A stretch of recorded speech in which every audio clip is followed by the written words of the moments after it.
Good morning, everyone. November 12th, 2018. This is at The Guardian, and I'm not going to read it. But you might recall that I covered this a few weeks back, right? I was thinking last night next to my giant fire how badly they want the population reduced, right? And what if this 12 years is a timeline given for such a population reduction? I mean, after all, they need to avoid climate catastrophe, right? And after all, they blame the common citizen, right? It makes me wonder about a lot of things, like the California fire, for example. You might recall that that map that was going around, still is going around, and how the UN wants all this area, California, to be given back to the wildlife, right? You remember that? I do. Well, what if these people have the date 2040 in mind to reduce the population to such a degree? What could they do? What could they do to make that happen? Oh, I know. What about the talk Bill Gates gave at, what was it? Man, I don't remember the name. I watch it all the time. TED Talks? I think that's it. TED Talks. Where he's talking about how war isn't going to be the next killer of masses, but rather a bug, a virus, a bacteria.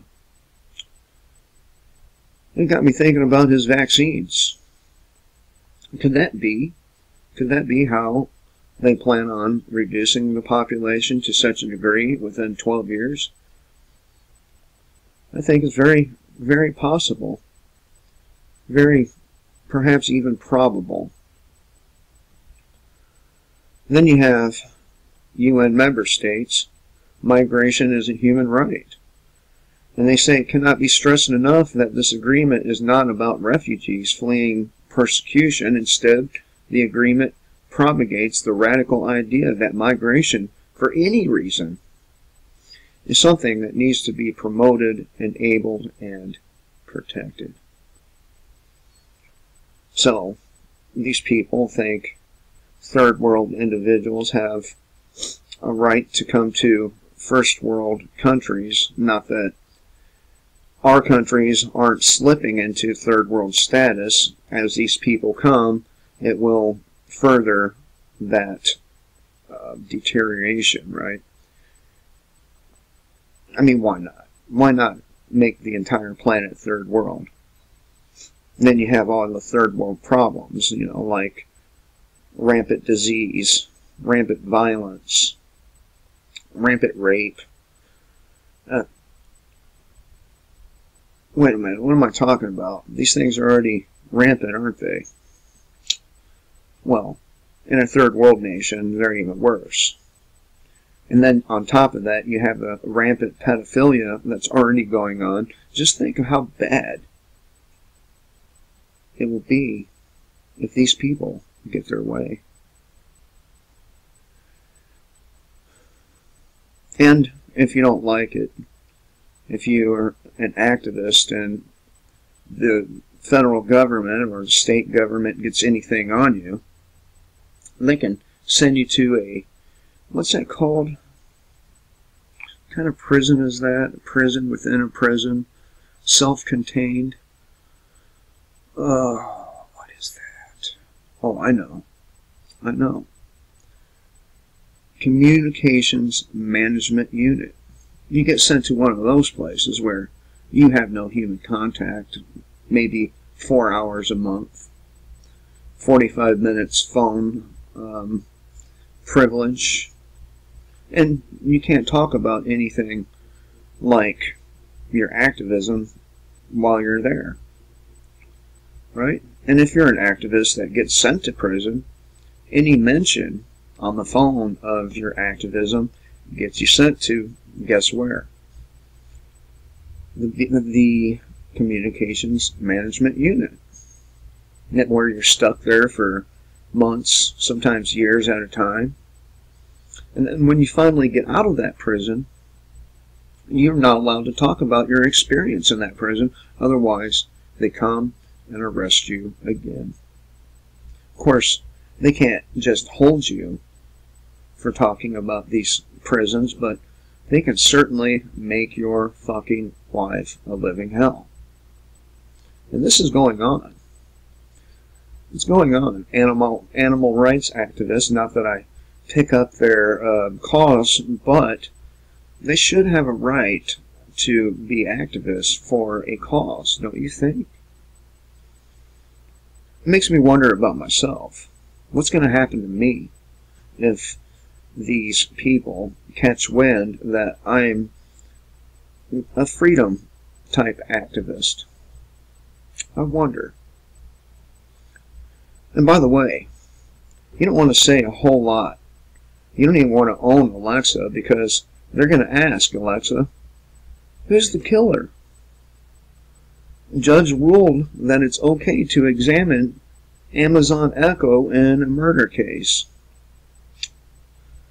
Shouldn't have these things in your home. And these things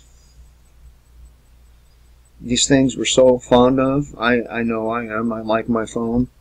It drives me nuts sometimes because I hate people actually calling me or texting me. They can hear everything.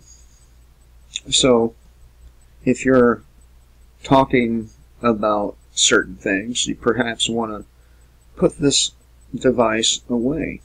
If you have an Alexa, or what's it called, an Echo, you might want to unplug it, put it away, and never break it out again. Now, my daughter's tablet is an Amazon Fire tablet. She loves that thing. She plays games on it, watches gaming YouTube videos, and has a video chat app that she can call her mama anytime she wants when mom's not around. She loves it. And the thing is the other week we were sitting here looking something up, and what we were looking up escapes my mind, but I'm hearing someone talk, and I'm like, what the fuck is that? No, it turns out that Alexa heard what I was talking about and decided to chime in. Right? No privacy. Not as long as we have these things around. And by the way, did you know that you can get apps for your phone that will scan every phone in the place you're at? For example, say you go to a Quick Trip. Well, you can hit that app and it'll scan every phone in there, and it will pull the data. It will even read the credit card data when people swipe. Yeah. And of course, there's no limit to what you can do with this information. You can buy things, you can get money, all kinds of stuff with it, right? You're not safe anywhere you go from the prying eyes of Big Brother. You're just not. But a New Hampshire judge ruled authorities can examine recordings from an Amazon Echo voice assistant that may offer clues in the stabbing deaths of 2 women. Now, I'm not saying it's a bad thing that, that a murderer might get convicted, but it just goes to show you they can use these things to charge you with crimes and possibly be the only thing that they have on you. I mean, they must be really desperate for evidence, right? If they're using an Amazon Echo voice assistant for evidence. The suspect pled not guilty to first-degree murder charges, and the prosecutors believe the Echo device recorded the stabbing and bludgeoning attack of Christine Sullivan, 48, as well as the subsequent removal of her body. They are seeking access to Amazon servers in order to recover the audio from that night. Man, you're just not safe to do anything. Not that I think you should be safe to commit murder, but, you know, it's a slippery slope. They can use this against one person. They could use it against all of us. Then you add DEA and ICE hiding surveillance cameras and streetlights. Well, goddamn. Before you know it, they're going to know every time you go and take a shit. So far, the public doesn't know where or how the cameras are being installed. The U.S. Drug Enforcement Administration and Immigration and Customs Enforcement have hidden an undisclosed number of covert surveillance cameras inside streetlights around the country. Federal contracting documents reveal. Remember Alex Jones talking about this a while back? Here we are. It's too bad he turned into a Trump dick sucker, huh? So, you know, you're not safe no matter what. As long as you have technology around you, that technology will be used against you. There are things that you can do to minimize your exposure to the spying, such as a VPN. No, I'm not selling one. I'm not worthy of sponsorship. But VPN will help you. And to what degree, I'm not sure, but I do know that that's the minimum, right? The minimum you can do.